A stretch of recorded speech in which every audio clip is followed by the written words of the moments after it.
Hey guys, in just 2 seconds I'm going to teach you how to remove a 2015 Kia Soul steering wheel airbag. The first thing you will have to do is deattach the battery. Deattach the negative cord or the positive.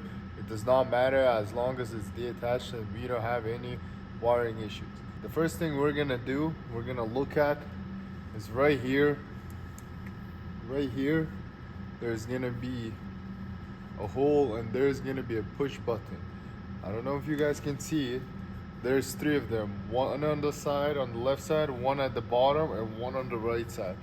So what we're gonna do, I'm gonna use a little screwdriver just like this. You can use something similar to it. You're gonna come right here. It's like a little hole, just right here. You can see it. You come to it, you push it. Okay, you push it, it comes right off. Look at it. You push it, it comes right off. It pops off. So on the other side, you're gonna do the exact same thing from here. Okay, it's not, can't see it from there. But yeah, look, I'm gonna push it, it's gonna come right off. At the bottom, I'm gonna do exact same thing. Push it, pops off.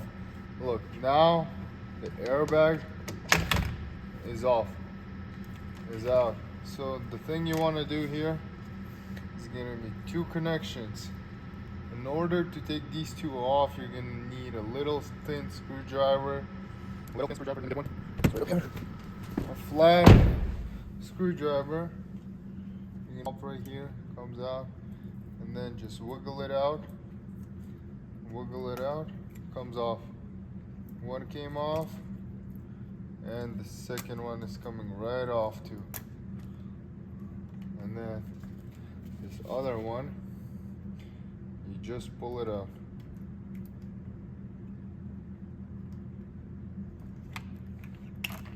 You just pull it out just like that. And this is how you remove a steering wheel airbag on a Kia Soul 2015. Most of the Kias from 2009 to 2018, and they have the simple assembly. Is nothing hard.